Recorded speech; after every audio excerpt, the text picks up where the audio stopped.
Oh. The general vibes of it? I'd be happy to go through with you. Okay, well, you'll have to teach me how to use the MacBook at some point, because I don't know how to use it. Alright, so I'm going to start off with Hazel Drew.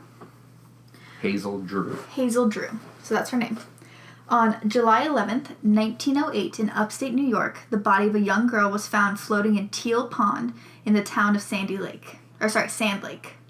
She was once a young, vibrant, attractive woman with her violent demise baffling and enthralling many in the small town.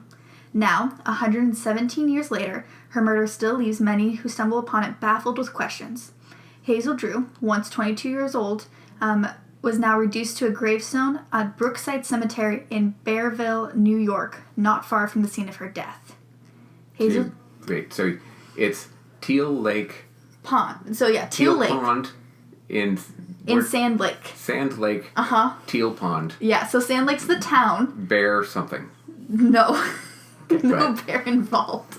But yes, it's very confusing reading it. I kept trying to figure out where she was killed. I'm like, oh no, the physical place is named Sand Lake. But when you look at the pictures of Teal Pond, it's a rocky pond. There's no lakes near it. Someone just came up and slapped on a name to it.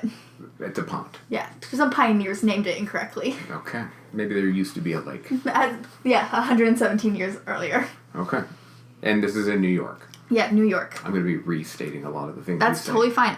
She's buried in Brookside Cemetery in Barberville, New York, which is Where did I get a bear? Because Barber, bear, sounds similar. A Barber bear. Mm-hmm. Barber bear. Uh-huh. It's something 20 miles away from each other, which is also hilarious that they buried her 20 miles away. Buried bear. Hazel Drew, in life, was the eldest of her father's children. She worked as a governess in Troy, New York, which is, again, only a couple miles away from her original hometown of Sand Lake. Okay. What year was this? 1908. Okay. Yeah, old-timey. I had to look at a really old newspapers for this. I feel like everybody got murdered in 1908. I am surprised anyone survived from, childbirth or bear attacks or, I don't know, the 1908 of it all. It's just a brawl. Brawl. Yeah. I don't know, alcohol made you blind back then? I don't know how anyone got anything done. Yeah. She worked for a very wealthy man named Edward Carey. He was a respectable engineer and professor of, and I'm so sorry, but I don't know what this is because although I'm educated, I'm not educated in this. Racellent polytrinelic. I'm sorry. Who? He is a civil engineer. But it's labeled, his specialty is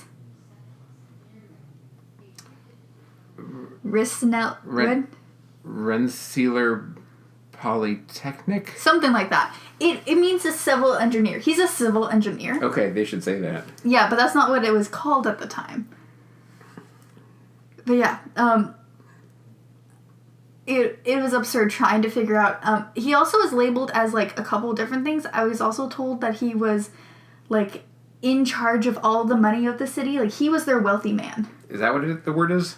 Yeah. Okay, that's a place. It's the technical school at NYU. Okay, so he worked at the technical school. Okay. As a civil engineer and professor. That makes more sense. That might be why when I Googled it, it was just civil engineer. I was like, okay, I guess that means civil engineer. No, it's the place he got his degree in civil engineering.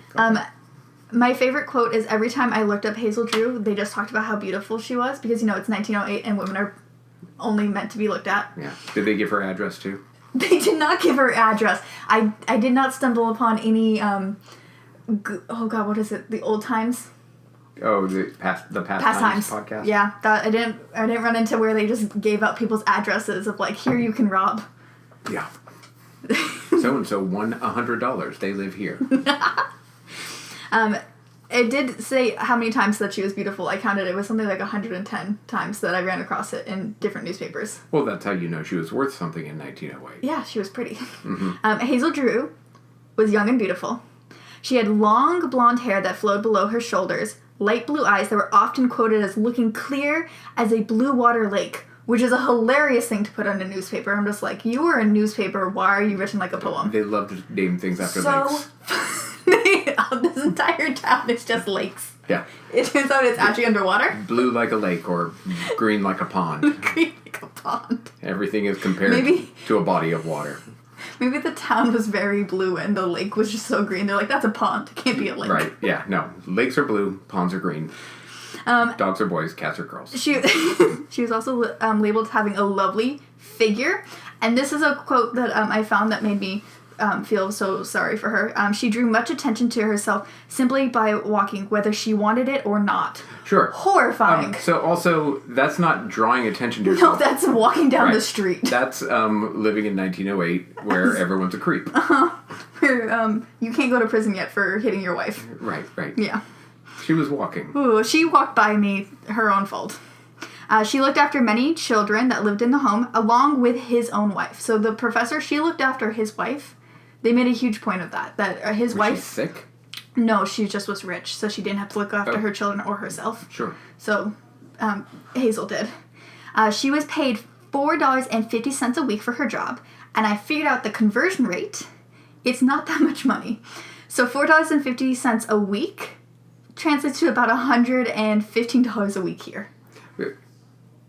I mean, yeah. Maybe... I'm sure for a person who was not allowed to work or earn their own money, that's a lot of money for just one lady. Yeah, and it's steady work, so maybe the fact there's like, I get this every week, they're like, well, we're going to pay you a little bit over the long period of time. Yeah, it was not funny. She was known to have very fancy dresses and hats. She was always very dressed up. Also that's a status symbol of the time. That attracts attention, whether she likes it or not. Well, yeah, she was walking down the street and she was wearing a lovely dress. Mm-hmm. It had at least 2 ribbons on it. Yeah. So lovely. I wonder if it was the color of a pond or a lake. I'm sure it was. She was often dined with the family and by all accounts was beloved in the home and the community. The town of Troy, which is also the town of Troy, is what they called the giant city that Sand Lake was a part of. So it's the county? It's the county. Okay. Now I'm looking at Troy County was having a record heat wave that summer. 3 straight days of 90-degree weather. I am from California, born and raised. 90-degree weather is lovely. Yeah. 90-degree weather, I am not in my shorts yet. 120, that's what I'm used to right there. That's when I start getting a little sweaty. 105 is, the top if I ever want to deal with. Mm-hmm. When I'm walking and my shoes start to melt to the bottom of the floor, that's what I'm used to. 90 degrees, lovely. But again, I don't deal with snow, and New York has snow, so maybe that is horrifying for them. Right, and it's never 90 there. I mean, it is for now. 3 straight, that's different. The changing. Yeah. But they had it for 3 straight days.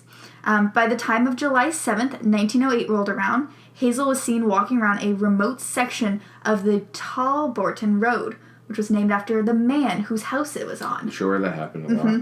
Talborton? Talborton. It was a heavily wooded area with oaks and cedar trees. There's Troy. Look, there's the Polytechnic Museum. Oh, look at them. So close. Oh, I also have a picture for you of Hazel. That's Hazel. Oh, yeah. Yeah, she was very 1908. She looks so annoyed at getting her picture taken. Well, because they weren't allowed to smile. Is that a drawing of her? No, that's a picture of her. Okay. It's just a picture that they put a filter of so it would look older, which is pretty funny. But I can't show you other pictures just quite yet of her. She looks like she ate a very sour grape. Well, she's smelling something bad. Both are happening at the same time, and then they're like, "Oh, we're gonna take your picture. Have this grape. Also smell this. Click. Prank." Prank. I hope you're never murdered and everyone looks at this for 100 years. This is the only picture of her, by the way. This is it. This is all she is. So she was walking around a heavily wooded area that was filled with oaks and cedar trees. This was stretching alongside the land that bordered Teal Pond. Another pond, right here. Another pond, Teal Pond, because it's green. That's why it was named after the pond. Oh. I'm just looking up where Sand Lake is. Sorry. This was a highly known and popular area. This was known because a lot of people like to camp there and they like to fish. But even though it was highly known, it didn't make it any less dangerous for Hazel to be walking around this path at night by herself because she was a woman, and it was 1908. And there was, again, no man to walk with her. I'm pretty sure this town is the exact same size as before. There's only 2 roads. Look. It's not gotten any bigger. Sand Lake. It's one intersection. It's such a tiny... This is a town that is forgotten in time. It is still 1908 there. Yeah. They have a beauty salon, a tavern. A tavern? They don't even have a bar, they have a tavern? Uh-huh. A farm and a lumber company. The end. No, it's two in 1908 still. Newspapers made a huge point about the fact that she was walking by herself at night along this heavily wooded path. What was she doing? She was asking for it. I mean, she was attracting attention whether she wanted to or not. With her very lovely dress. And in some cases, umbrella. It wasn't raining, but some people just said that she had an umbrella with her. Well, I mean, if you brought it with you, you got to bring it home. Sure. Around 7:30 p.m., Hazel would be seen for the last time alive. 7:30 is not the night. But it's 1908. It's the nighttime. It got darker earlier. I mean, wait, what month is this? It's summer. It's hot. And daylight. But they tell us that it's nighttime. Okay. They're like, it is 7:30. The kettle is on. We ate supper at 2. It's almost time for bed. Uh-huh. The cows are inside the barn. My neighbor Glenn is doing his nighttime routine. What is she doing outside? Who's out? Just wolves and murderers? And this one lady walking around some oak wood paths. I mean, just attracting attention. It's just, I still can't believe the newspaper was like, and she was attracting attention whether she liked it or not. Because she was a pretty lady. Let me tell you how pretty, again. The New York Times. That was the newspaper who wrote that. But, yeah. 1908 New York Times. Also, I think it's pretty funny. I assumed the New York Times was old, but I also thought for some reason they weren't around in 1908. I'm like, oh, the New York Times, they're somewhat new. No, they're not. No, it's just the word new is in the title. That's just my brain was like, oh, you mean the one we get on the iPad? Right, because, yeah, that's a New York, that's the new one. Because in your mind, I never had anything access. that exists now couldn't have existed also in 1908. It was 117 years ago. What do you mean they're still around? It's like learning the Sacramento Bee was around during the Great Flood of Sacramento. Yeah. I mean, it's before my grandparents were born. It was crazy. Yeah. They tried to take away our newspaper. How dare they? Neither of them are still around. It's true. Around 7:30 p.m., Hazel would be seen for the last time alive by 2 men.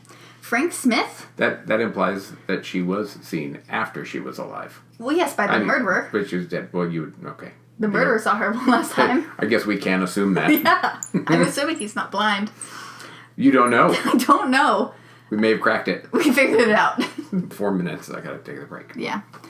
Frank Smith reportedly saw her, as well as, and wait for this, it's a 1908 name, Ralph Gundrum. Gundrum? Gundrum. Gundrum. That's his last name, Gundrum. Oh, Ralphie Gundrum. Mm-hmm. So it's a real 1908 of names. And you know what? He would remember because of how attractive she is. Yeah, obviously. Frank Smith was reportedly a dim-witted teenager, which is, I mean, all teenagers are dim-witted. He was extra dim-witted. He was in 1908 dim-witted. I mean, tomato tomorrow. Come on. God. He was a farmhand who had met Hazel a handful of occasions, and by all reports... Whether she wanted to or not. By all reports, he fancied her. Sure. Because she was pretty, and he's some teenage boy. Right. In this small town of 2 roads. Yeah, he just keeps meeting her. He's like, you're the only one here who's not related to me. He came across her 4 times, and I think that's considered stalking. He's extra dim-witted. He's extra dim-witted. Ralph Gundrum was at the time 35 years old and a charcoal peddler, which is... I don't understand why he was needing to peddle charcoal. I was under the impression that charcoal occurred whether you wanted it to occur or not. Like, it's just burnt wood. It's like extra burnt wood. Yeah, that's... Who's buying that? Yeah, because everybody's burning wood. Maybe he just had He had the best charcoal. Good quality charcoal. He's like, this charcoal was made on purpose. Wait a minute, but it could also be that sort of thing where it's like, this is what he told the paper. I sell charcoal. Oh. And then they said, they forgot to ask, did you ever sell any? No. He claimed to have a doctorate degree. I am trying to sell charcoal. It's a startup. This is his free publicity. Right, yeah. People have a lot of business ideas and they're like, never worked. I'm an oyster magnate. Like, okay, well, say it to believe it to have it happen. I don't know. He was a charcoal peddler who had been driving a horse-drawn buggy and wagon into town when Frank hailed him down and asked him for a ride. So he's driving down this dirt path. Mm-hmm. He sees this dim-witted kid that is from his town. Who's like, "Hey, can I catch a ride?" He's like, I guess so. We're going to the same place. I mean, there's only one road there's right only now. one road. I'm sorry, I wanted to go down that way. I'm not turning left today. This is all that there is. Both men described Hazel that night looking incredibly beautiful. Multiple times they had described her in different words how beautiful she was. Whether she wanted to or not. Exactly. Attracting that attention. She was dressed quite well for a woman. Is there only one woman in this town? It feels like it. Yeah. And they're like, she's a lady, therefore she's beautiful. I think it's more that she might have been the only person not related to them. I really don't think that would have even really... No, they would have been fine. It was 1908. They could all have married themselves. Yeah, they're just like, everybody's cousin was beautiful because they were a lady. I think so. She was dressed quite well for a woman who had just suddenly quit her job earlier that day. Okay, you know what happened? If I ever quit my job, I immediately turn into... a beautiful woman? No, I put on my worst clothes. That's what you do, yeah. You get dressed down. It's weird she was dressed so nice. Didn't she quit? She just quit her job. How dare she? So she had just quit her job. She was seen in a long, beautiful dress. That's weird. Long gloves that covered her elbows, which I think was just commonplace in 1908. I don't know what modesty guidelines were back then, but I assume it's like, cover as much skin of yours as possible. Yes, that's right. That's why they had to have those tablecloths, because you don't want to see the legs of a table. How dare you? It would drive men wild. Scandalous. She also had a large, black-trimmed straw hat with plums covering it. I thought it said plumes for a very long time, and I had to keep reading it. Which would make more sense.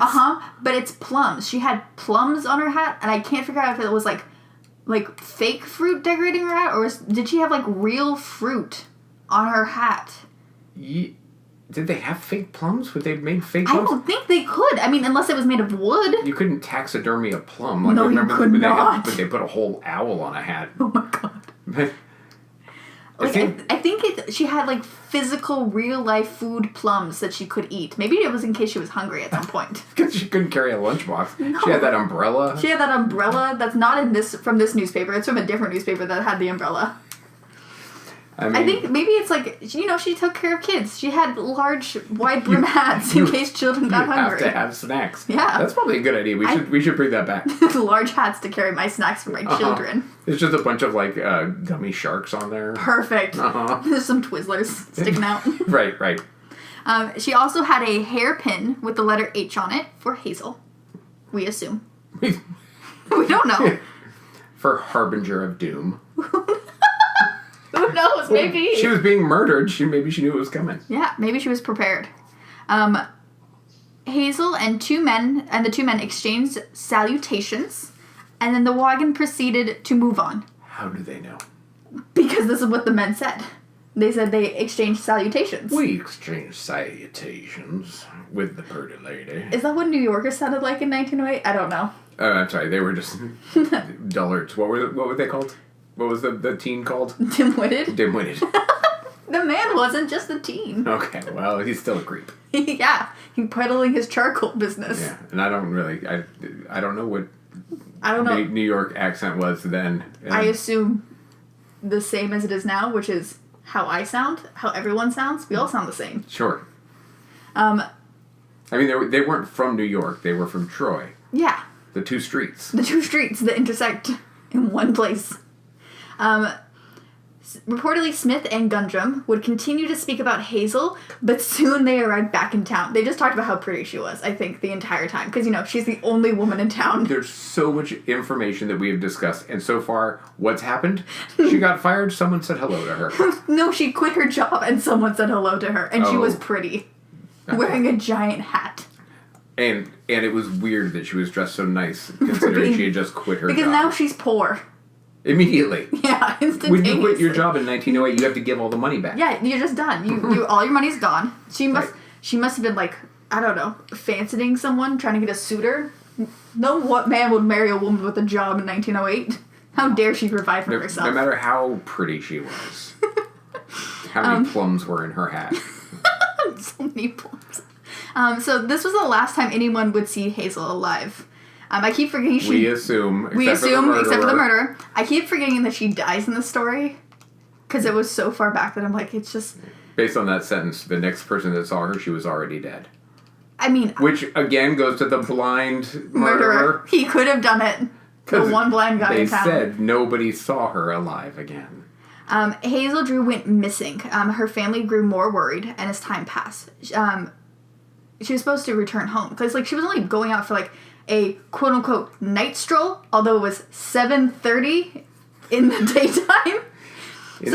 She was out in the middle of the evening. Yeah, her dad and mom and, I don't know, 19 siblings were waiting for her to show back up, and she just didn't come back. What? I'm just going to posit this as a theory. Okay. What if she just left this two-street town? What if she just decided, I quit my job, I'm going to move to, I don't know, Troy? Schenectady is nearby. Just a city over. It's just, yeah. I know they do find out that she's murdered because they find her body. Oh, okay. Well, yeah, they do. Okay. They figure it out. I would hope they would assume that she had run away otherwise. I thought I just figured it out. I'm so sorry. So they grew pretty worried. The newspapers were quoted as, soon minutes turned into hours and hours turned into days. That's how it works. That's time passed. That happened to me, too. Congrats. We continue to move forwards. She was missing for 3 days, and this was, quote, unlike their beloved eldest daughter, who prided herself on appearing to not be only responsible, but a lady of time, prim and proper.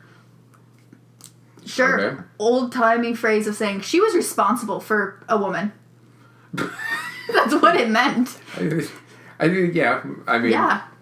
Turns out she wasn't a liar. Yeah, it turns out she showed up when she said she would. Because why not? Because what else is there to do in this two-street town? Yeah. She could walk one time around this lake and then show back up. Pond. She was pretty famous for saying it would take her 10 minutes to get somewhere, and then she'd show up 12 minutes later. She didn't. No. Best estimations. Yeah. Oh, goodness gracious. It was not proper for a woman at this time to be so late out at night on her own. 7:30 in June. It's not. It's daytime. But remember, she might have been the only woman in this town, and it's not like her to be out past 7:15. I know, it's so absurd. She really knows about time. I was out at 7:30 last night. I know, that is unlike you. And it was winter. It was unlike me. I don't enjoy the outside. I don't like the sun. Yeah, you go to bed at 7 o'clock at night. Look, I'm tired. I wake up too early for my own good. Sadly, it would take 4 days for her family to learn what became of her child. 4 days later, they found her in the water. Of the pond? Of the pond. What's the name of the pond again? Let me look it up. I actually have a picture of it. It is Teal Pond. Because it's... Pond near Sand Lake. I mean, it's beautiful. It has lots of, trees. It's very pretty. Okay. Teal Pond. It seems to be... It would be a place that I would also like to walk around in. It's surrounded by 2 lakes. 2 lakes? She had 2 options? And that's not the pond. Remember, there's 2 roads. Oh, that's true. There's 2 roads. And there are 2 lakes. She was found floating face down in Teal Pond by children that were camping nearby. A lot of people freaked out when they found out, like, the children found them. I also found out that by children they mean, like, 13-year-olds, which isn't better. But, like, I assumed when they said children, I meant, like, I thought, like, oh, like, these elementary kids found them? Yeah. No, like, some middle schoolers were basically camping by themselves and then found her. She was, due to the excessive heat and water, the body was almost unrecognizable. Extreme bloating had taken place, but with the elements working to speed it up, decomposing of her body appeared to be several days more than it was. So at the time when they found her, they thought she had died like 7 days ago, but people were like, no, I saw her 4 days ago. Like, she was at our house 4 days ago. Yeah. She can only be 4 days old. Do you think that's the pond? Because there's Teal Road. Yeah, that must be the pond. Which is kind of a river. It has a river going through it. I mean, it had to become a pond somehow. I don't know. I don't know how water works. I'm not a... It's off of Horsehaven Brook. That's a ridiculous name. Oh, on the other side, it's Horsehaven Brook. It's for dead horses. Oh. I don't know. Gross. But it is right along with the one cross street. So she must have gone there. So she walked up this way. This is where somebody said hello to her, I'm assuming. There must have been that one road. So it's about to get a little gross. Okay, I'm ready. So, due to the excessive heat and water, her skin had basically plumped up. Sure. Because it absorbed all that water. Because your body's always trying to find the equilibrium between your outsides and your insides. So it was like, oh, there's more water on the outside. Quickly fill up all of our cells with water. That's why your hands get all wrinkly when you're in the bathtub for too long. And the heat caused her to basically bake. So she was boiling herself as she died. Yeah, I mean, it's like when you see like a roadkill. It gets all like... Boom. Yeah. It also turns you purple and green because your blood will settle to the lowest point in your body. Right. So all of her face is completely like... Bruised. It looks pretty horrific. And she started to have slippage, which is when she was degloved, partially. She was degloved. Well, I mean, like, her gloves were still on, but when they took off her gloves, the skin of her arms and hands came off with it, because your skin no longer sticks to you when you die for a certain amount of time. Yeah, and she's filled up with water and and she's squishy. Gases and... She was about to explode. Mm-hmm. She's only 4 days in. She's gonna, like, pop at some point. Okay, I guess you'll get to it. I was gonna say, how long has she been dead in the water? They cannot tell, because it is, again, 1908. But they now know that it couldn't be more than 4 days. They thought it was much closer to a week. Wait a minute, she had been missing for 4 days. Yeah. But they thought when they first found her, they thought it was a 7-day-old body. They didn't know it was her at first. Because it was so, like, she was unrecognizable. But they were like, who's the only woman missing from town? Hazel? It must be Hazel. Has anyone seen the only woman? Yeah. So they're like, okay, so this Hazel must be gone for 7 days. Like, she must be, like, 7 days old. And they're like, no, her father saw her 4 days ago when he reported her missing. And then she was murdered and thrown into the pond. Yeah. And then... Floated. And then teens found her 4 days later. Gross. Okay. Yeah. Basically, if people want to look to see what a 4-day-old body looks like, because I had to see it. I was like, what does a 4-day-old You body... had to see it. I wanted to. There you go. I looked it up. You can find... the Body Farm has done several cases with human bodies. Sure. It's much grosser.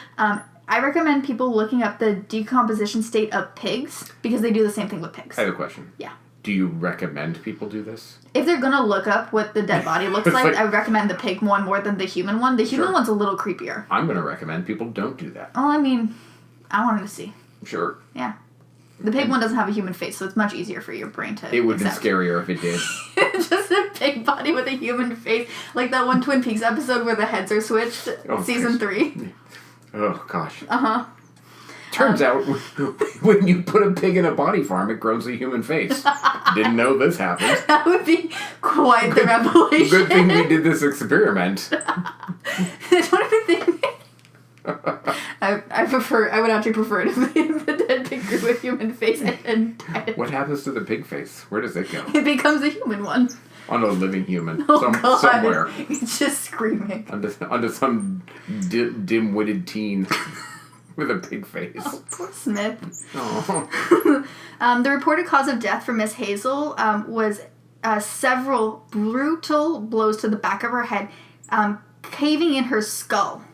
Okay. So a unknown blunt object was used, and they basically got her from behind and smashed her skull in, which also did not help with, like, making her recognizable, because when you smash in the back of someone's skull, it doesn't, like, protect the front of your face. Like, your face still, like, basically reacts to the trauma going all the way through. Okay. So it forced her eyes farther up, and, like, her teeth came out farther, because your jaw gets unlocked when they hit you. Basically at the lower part of your skull. Several hits. Like, someone was pissed. Okay. Yeah, someone was very angry that this woman was walking around. Someone said hi, and then she did not say hello back, and then somebody ran up behind her. Yeah, they decided to cave in her skull. Right. Yeah. Due to the severity and repetition of the attack, it was ruled a homicide almost immediately, because of course it was. It wasn't like it was a suicide. It's a real hard way to kill yourself. Look, at one point in time, they were like, it could have been a suicide, and then, like, one other guy was like, no. Yeah, all it took was one person to say, could you do that? Yeah. To yourself? Well, I guess what happened is the police were there and like, well, it could technically, like, she could have been sad, and then the coroner showed up and said, what are you talking about? It could have been sad. I feel like that this one coroner is, like, the only 1908, like, non-person from 1908. I choose to believe that they're a time traveler to, like, showed up and was like, you guys are bad at your jobs. Yeah. That's not... They're like, you know what, a lot of things could have happened. I mean... But I can see her brain. She didn't do that herself. No. I think what it actually was there was an accomplice in this suicide. Of course. I think they probably thought it was that she had died, like she had killed herself, and then, like, something had happened to cause the trauma to the back of her head, and then one other person's like, obviously not, this is what killed her. Because I don't understand how you would believe that that's a suicide, that someone smashed in the own back of their head. Can you imagine that somebody shows up to a murder now, somebody who's been shot 15 times, and then they're like, well, they probably killed themselves, and then somebody found it and shot this body a bunch of times. Like, why would that be your... like, there's so many other things to say first. Because they're the police from 1908, and I don't think they knew how to do their jobs. Or they just didn't want to. They're like, this is going to take a long time. I think they were tired, and then the one guy who was realized, oh no, this is the only woman in town, was like, no, someone needs to pay. This is the only woman in town. Don't you guys understand? She was attractive. She was the only beautiful woman in town. She couldn't have been sad. She was too pretty. Yes. Oh, terrible. The water had distorted Hazel's features beyond the point of recognition. At first, investigators were only able to identify her by her clothing, and her father had to identify her by her gold fillings in her teeth and the hairpin that was stuck inside her head. So they're saying it might not be her. Possibly. I mean, except for the fact that they were like, she had gold fillings here, and this H hairpin is stuck inside her skull. They had to, like, pull it out of her head. Well, you know, it got smashed into her. Okay. I mean, I thought, like, a hairpin was, like, what I have, like, as a hairpin where you roll up your hair. Pin. Yeah, no, I think it meant, like, I think it was used as a hat pin. Also, like, where it keeps your, like, ginormous, stupid hat on top of your head. Yeah, so it must have been, like, to keep it. So it was a sharp pin, I'm assuming. Because 1908, they had those, like, sharp hat pins to, like, keep your hat attached to your hair. Because, you know, you couldn't be walking around hatless. No. That would draw too much attention. Come on now. It would be a Whether crime. you wanted it or not. Yeah. Not even men could walk around hatless. No. Or in a hat that was 2 years old. No, how dare they? Embarrassing. Hazel Drew's ensuing investigation exposed the secret life that she had led in her early teenage years up into her early 20s. Because, again, she was 22 when she died. She'd only been barely alive. How much of a secret life could you have in this two-road town? Apparently, way more than her parents knew. I mean, she was going out after 7:30. How dare she be outside? It's only barely daylight now. I'm glad that you're not the only... I wasn't the only one that was like, it's 7:30 at night. What do you mean? Summer. It stays light until like 9:30. I mean, it's kind of... It's February right now, and it's daylight right now at 7:30. It's just always daylight. So Hazel's family and friends initially insisted to investigators that she had no special love interest. However, she's the most beautiful woman in the world. There's nothing special about her love interest. They are very plain. Well, they meant that she just didn't date anyone. I know what they meant. Okay. I'm just saying, it just really sounded extra sad. Look, I took a lot of the exact words they used in the 1908 papers. I was like, I don't know what else that means. One of her suitors was a special. He could jump real high. That's like the idea is that he's special because he has abilities. Yeah. There's one who was special. He could read. He could read. Don't forget the jumping. The jumping. So they thought that she had no love interest, although every single person who was ever interviewed about her only said that she was beautiful. That's all they ever said about her. Not that she was kind or smart. No, she was just incredibly beautiful. She was a woman. They don't measure that. I want to point out, this woman is incredibly beautiful. She may be pissed, but she is incredibly beautiful. Annoyed woman. I mean, I understand. Like, she is pretty. She has a symmetrical face and is her hair is human. Up. Yeah. I'm sure she was very pretty when she was not. In the only picture of her where she's pissed. Yeah. I mean, she does look very annoyed in that picture. Well, I think it was just a really bad picture. It's the only picture. I think everybody looked annoyed. I think everybody was annoyed back then. Yeah, it was 1908, and they didn't have things like toothbrushes, so everyone smelled bad. And soap. They had toothbrushes. They had horsehair toothbrushes, which hurt to use, and you didn't use it every day. How do you know? Because I know... I read the dollop. I watched the dollop, too. I mean... Okay. Let's get Dave Anthony on the line. I was going to say, I don't have any special information to discount it. So... They stated that she had no love interests. However, initial leads were starting to dry up, and investigators started to dig out her room. They were just going through her room now, because they're like, okay, we had 2 leads. These men who saw her at one point in time, at 7:30. So first they think it's a suicide, and then they think... Oh, it's a murderer. It's probably somebody she knew, then she probably wrote their name down and put it in her room. I mean, there's only, 50 people in this town? Why not just investigate all 50 people of them? If there's 50, for sure. Yeah. This 2-road town. Yeah. There was 1 woman and 49 men. Let's figure this out. I assume, 14 of them are the police force. Yeah. And that's it. Yeah. So, they started digging through her room. And they unearthed, quote-unquote, numerous clues.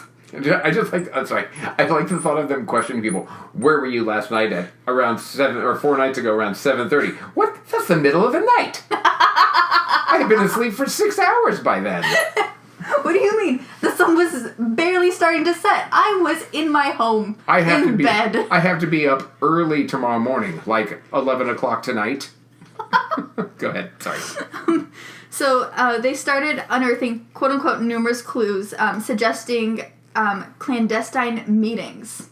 Okay. I had to Google what that word meant because I'm currently 22 and had never heard the word clandestine. Okay, so then... Salacious. Yeah, and you'll never forget it. Yep. I can't wait for you to just drop it into conversation. Oh, with other 22-year-olds. It's going to be great. So, and I'm so sorry, I'm going to pronounce this name a little bit really silly. Just a little bit really silly. A little bit really silly. Just because it is a 1908 name and I am a 2025 person. Rensselaer County. I'm already... What? Go ahead. Rensselaer County, which is the county where that the Institute of Technology is. That's where... It's the same county. Okay.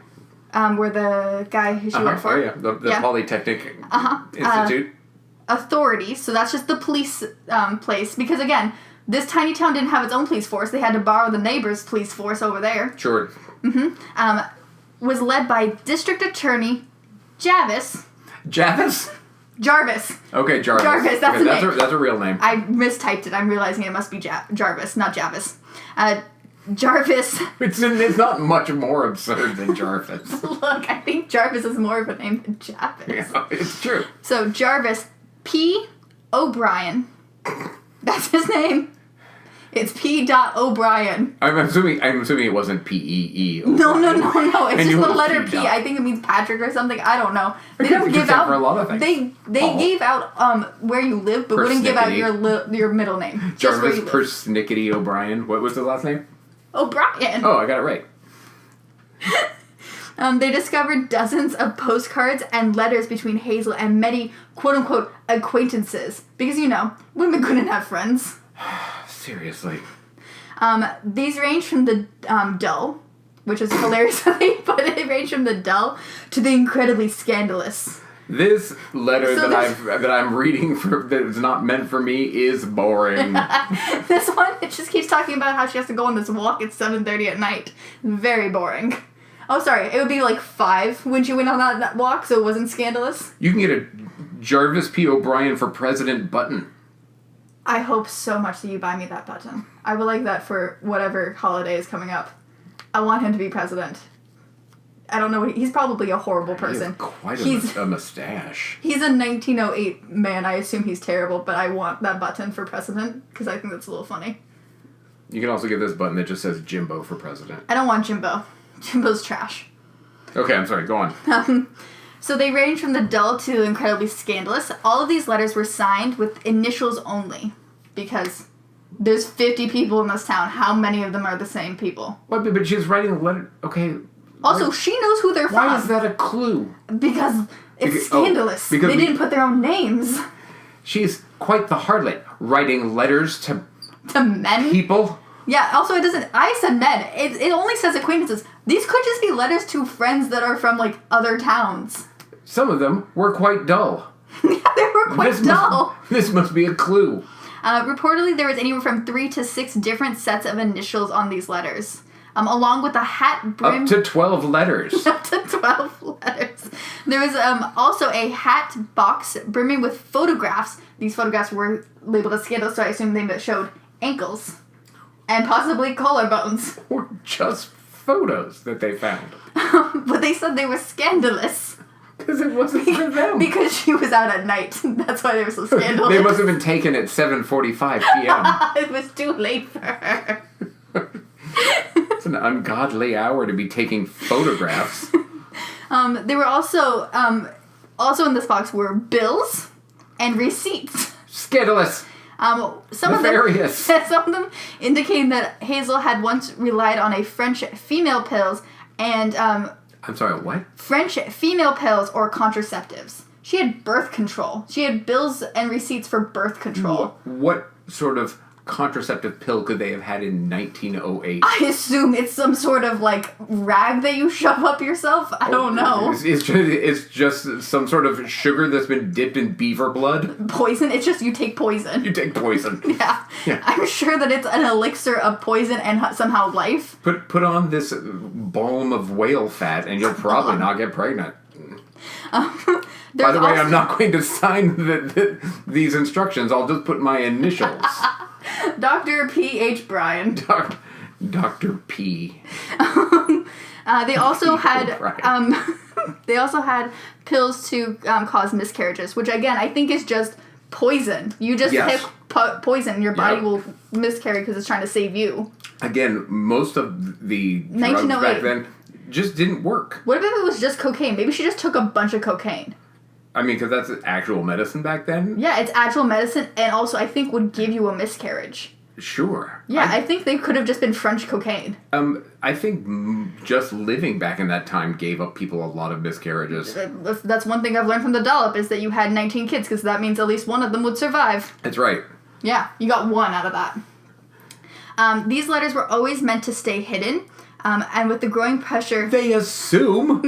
With the growing pressure from the public eye, investigators into Hazel's case seem to uncover, quote-unquote, new suspects on a daily basis. You know what's weird?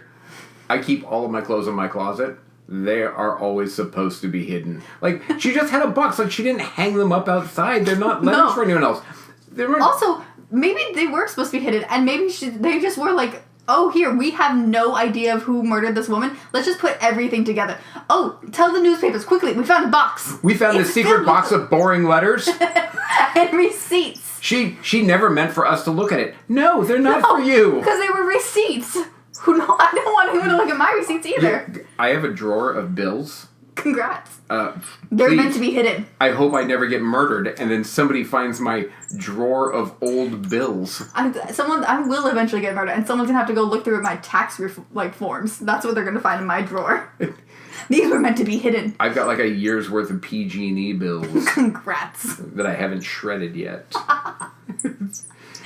Scandalous. I think you should buy a box and keep them hidden for when you die. I need to buy a hat box and then I just keep those, yeah. Yes. So we're going to go over some of the suspects that they had in 1908. I want to point out... I hope that dull teen is on there. It is. He is. Good. He's the first one. But I want to point out, I have read 12 newspapers, I have watched 2 documentaries, and I have listened to 1 podcast. There's, like, nothing on this case. This is from grabbing every single one. I have, like, sources that I am so sure are not good sources because I just needed a little bit more information, which is why at some point she didn't have a hat. She had an umbrella covered in plums, which is so unreliable and not useful. Okay. Also, no. No. Nobody has an umbrella covered in plums. No, she had a hat covered in plums because that is more realistic. Right, I mean... Obviously. So I just want to point out that this seems like a little bit silly, and all this information is pretty short. It's just, this is the only things. It is 117 years old, this case, and it was 1908 in a town that had 2 roads. We assume. Maybe it had one road. You're right. It is extraordinary that this is even a story that we know about, because I'm sure, I don't know, 70 other people were murdered in that area? Probably on the same night. Because, they went out at 7:30. If they were murdered before 7:30, it doesn't count. Mm-hmm. Well, I'm sure they weren't nearly as beautiful and dressed so provocatively at 7:30 at night. Right. That's right. That was the attention that she did not want. She did not want. So the first one they looked into was Frank Smith, the dim-witted farmhand. My favorite character. He's a person. He was a real person. Not anymore. So they first looked into him because he had crossed paths with her shortly before her death and had repeatedly sent in the police. He mailed them this. Affectionate statements for the dead girl. Why was he mailing into the police? That's what made them decide he was dim-witted. That's when they figured it out. Before he was labeled as regular-witted. They're like, why won't this teen stop sending us love letters for this dead person?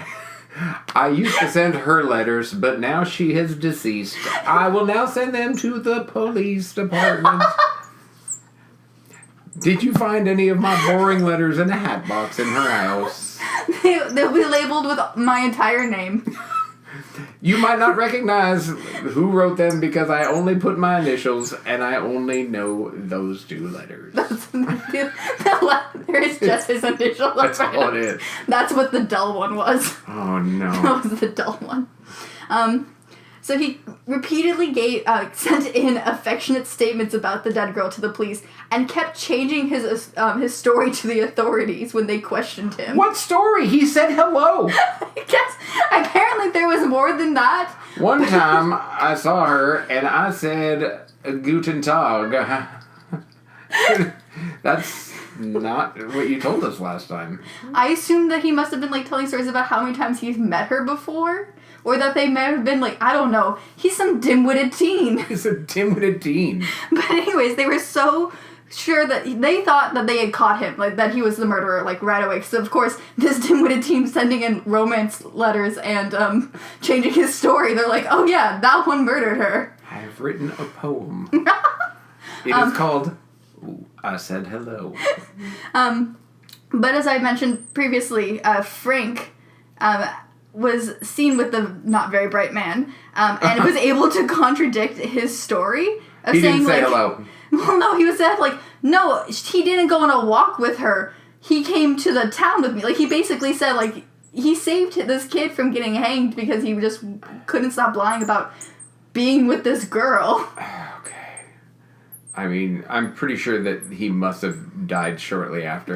From other horrible things that he did to himself. It's just he walked into a fire trying to get warm. He's something. Right, something. So he was able to state that this teen did not go on a walk with her and had actually come back to the town, and other people were able to collaborate that, basically wiping clean his name, where he didn't murder this girl, because he didn't murder this girl. I don't know why he was trying to get convicted. Or did he? I don't think he did. I'm just throwing that out there for no reason. Because of this, it led to a string of more eccentric suspects to follow. the paper did label them eccentric, which I thought was pretty funny. Okay. I assume 1908 eccentric was he owned at least 2 hats. He, instead of wearing a bow tie, wore a scarf. That man wears socks. Eccentric. Investigators look into Drew's own family, so her family, because she had a quote-unquote mentally ill uncle who fell under suspicion. Who didn't for at that his time? unusual behavior. He had chronic depression and just wanted to be left alone. Sure, but I mean, that could cause murder. No, I don't think so. I think he was just slightly less friendly to people because he was chronically depressed. Or maybe maybe he had murdered other people. I don't. Okay, I mean, I got nothing. I haven't heard. This is the first I've heard of this uncle, so I can't really make. Again, he's only mentioned in two's newspapers. He also isn't named. He's just named. Eccentric? He was labeled eccentric, but he was labeled Drew's eccentric uncle. I don't even have a name for him. Did he ever write a boring letter? Not to my knowledge. He must have written some scandalous ones. He was. They claimed that he had killed Hazel, but his was later booked into a hospital for his chronic depression in the early 1900s. So, like, 2 years later, he was booked into a mental facility where he was then tortured, I assume, because it's 1910 at that time, and a mental health place is not a good place to be. Yeah? Yeah.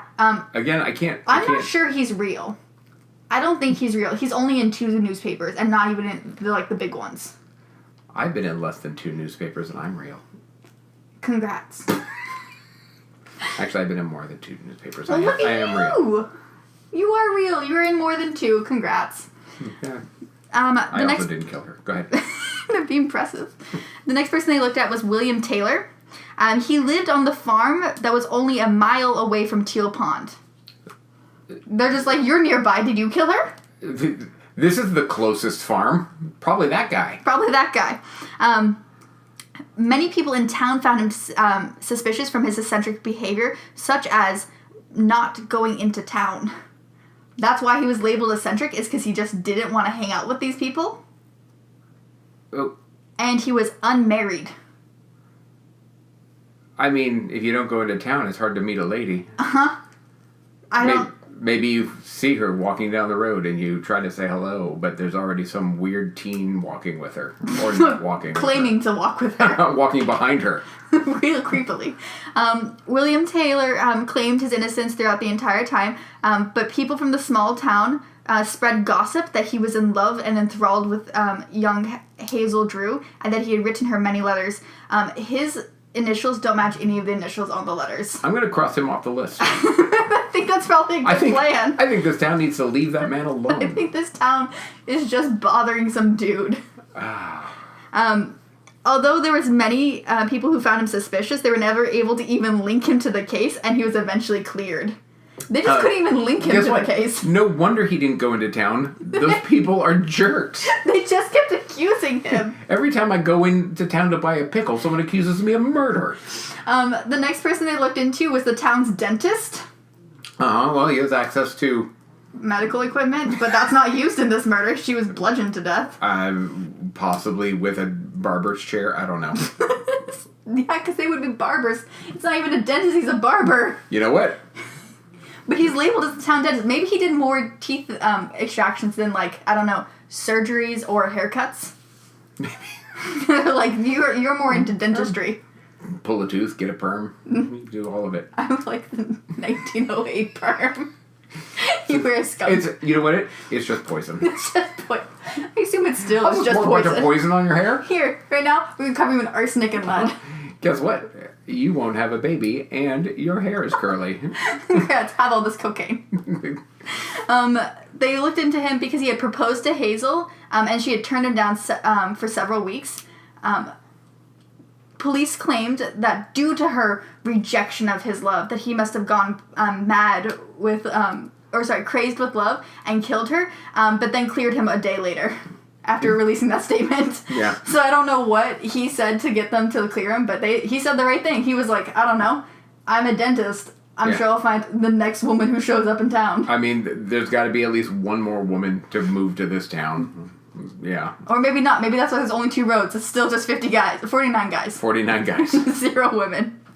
The next person who was a suspect was a train conductor. I love how they don't give names. They just give job titles at some point.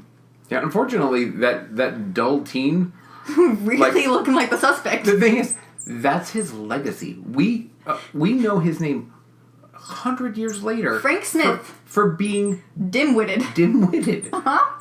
And lying to the police and sending them his love letters. I mean, you could lie to the police and not be dim-witted. Yeah. Many smart people lied to the police. He didn't choose to be dim-witted, I guess. You're right. They didn't have school. It was 1908. He didn't choose to be dim-witted. Nobody chooses to be dim-witted. You just are. So the train conductor was also a suspect because he was rumored to have a secret love affair with the young Hazel Drew. Well, but nothing further was reported, and police were not able to confirm that he even existed. It's so.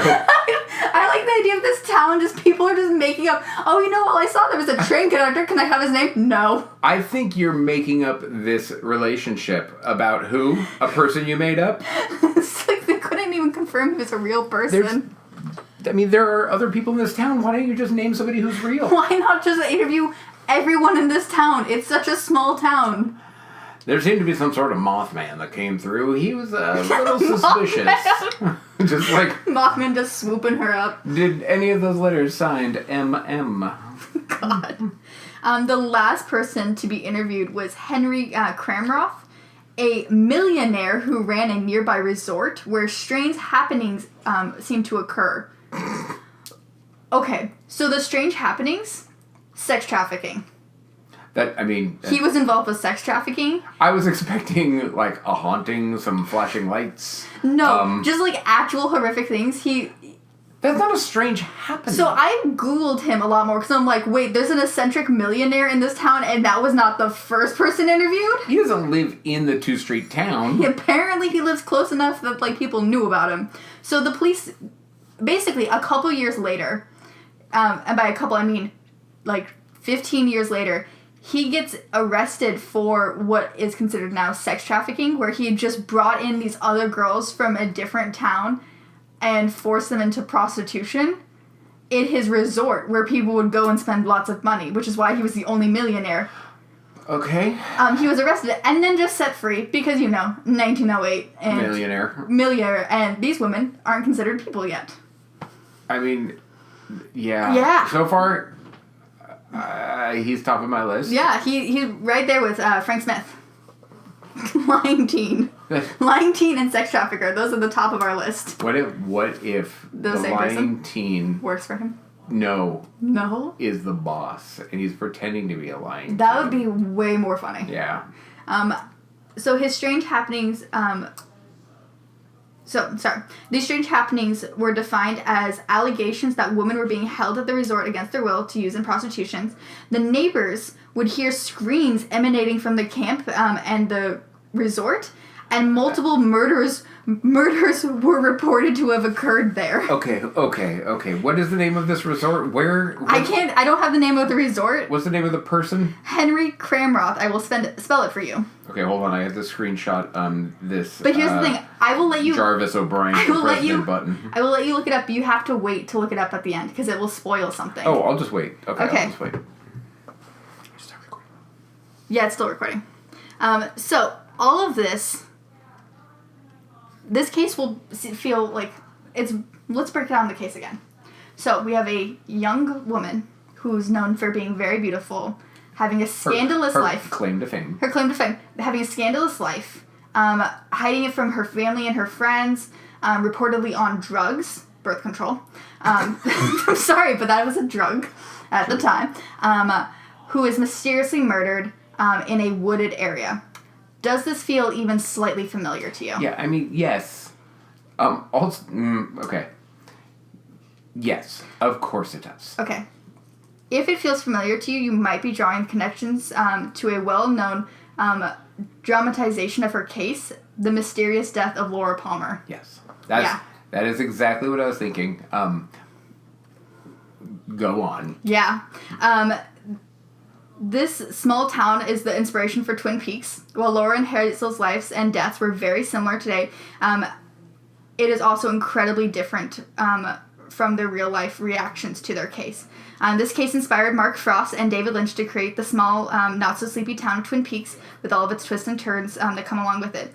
Mark Frost stated, quote, "It seemed to be kind of a hastily conducted investigation, and because she was a person that was not from a prominent family, I think that it could be fairly said that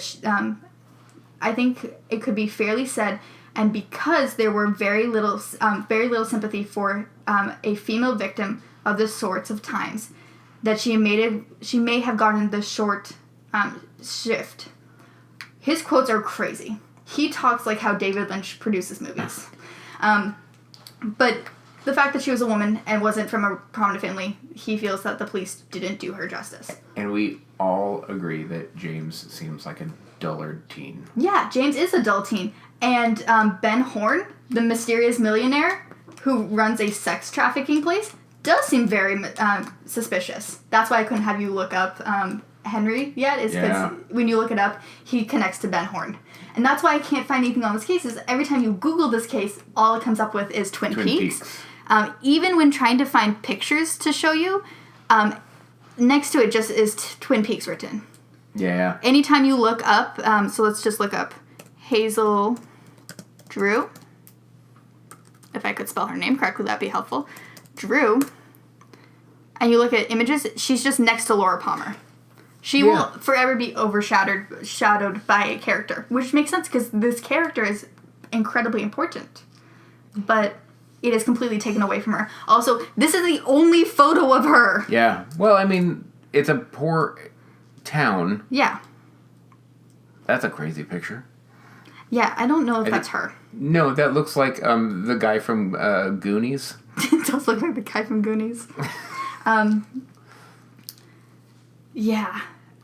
Drew's case has never been solved. This case is now 117 years old in 2025. Yeah, because there's... It's 1908. They had no fingerprinting because they were also a poor town. They couldn't do blood testing. They didn't save the blood, obviously. And she was found in a lake, and possibly for 4 days. Everybody in the town just made up crazy stuff. Yeah, everyone in the town was insane. I do think that the sex trafficking millionaire did it. Had something to do with it. Well, but I mean, even just walking down a road in the middle of the night at 7:30. Yeah, like if somebody approached her and then she ignored them, like they just felt the right to murder people. Right. Yeah. Because there was no real repercussion for, I don't know, beating up a woman. Yeah, there still barely is. Poor Hazel's body was found in the banks of the pond. This is a quote, sorry. Uncertainly about the perpetrators lingering, and may still half remember details of the sad tale that swam through the subconscious during the creation's similarly doomed character named Laura Palmer. Her case has gotten lost in the midst of Twin Peaks fans and lore, and has taken over. The lore has now sadly taken over her case of this dead 22-year-old. The reason why I had to go through so many newspapers and documentaries is because most of the time it only gives a couple of paragraphs to the real case, and the documentary only gave about 30 minutes to the real case. I would assume because there's not a whole lot of information. No, there's very little. I can't imagine that's the only person that was ever murdered in that part of New York. So the fact that this is a story at all is pretty amazing. Yeah. The reason why they figured to use Hazel Drew as the inspiration is Mark Frost's grandmother kept telling him as a child to never venture into the forest when darkness falls, because the ghost of Hazel Drew would roam around and scream at people until they could find out who killed her. This floated through his head as he talked to David Lynch about portraying a small town, a sleepy town with a gruesome murder. And David Lynch stated that he felt that the story had really grabbed onto both of them. And it was not famous enough that they were able to do whatever they want with the story. And great.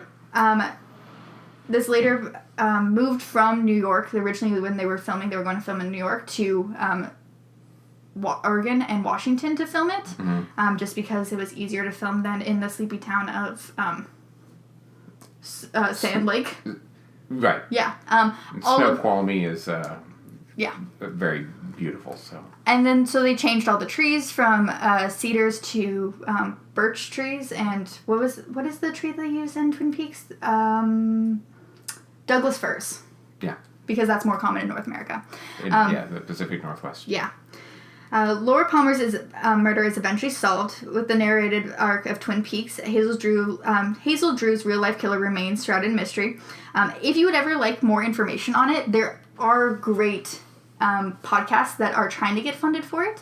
The podcast that's currently getting funded, the one that got the most reasonable information from, which is where I confirmed that she was wearing a hat with plums and not a umbrella filled with plums, has a Kickstarter. The podcast is named Hazel Drew, the Girl in the Water. They're about 20% funded currently, and they're looking for more funding. They haven't been active for a year, so I don't think they're actually doing anything I don't anymore. even know how you could go back and try to solve this mystery. I don't think you can. I think this will forever be unsolvable. Yeah. Yeah. There's some crimes that we will just never know the answer to. Does that hat box filled with letters still exist? I assume they lost it in some sort of fire of the town. Threw it away because they're like, all right, what are we gonna do? She's dead. What are we gonna do? There's that running joke from Paul F. Tompkins where they're like, oh, look at that. Think of, sir, there seems to be the murderer's blood all over the floor. Gross. Quick, mop that up. I have to look over here with my giant magnifying glass. It's truly 1908. Yeah. Yeah. So they're just stuck. Gross. Mop that up. So yeah, it's forever going to be unsolved, and it's just going to be as it is. And then someday, hopefully, I'll find out when I die, because I'm just going to ask lots of questions. The universe will have to answer me. You got too many questions. How are you going to get that list to bring with you? They'll know. They know. I think all of them. The Beatles. The Beatles. All right. Well, thank you for joining my podcast. Thank you for inviting me. Of course. All right. Bye. Bye.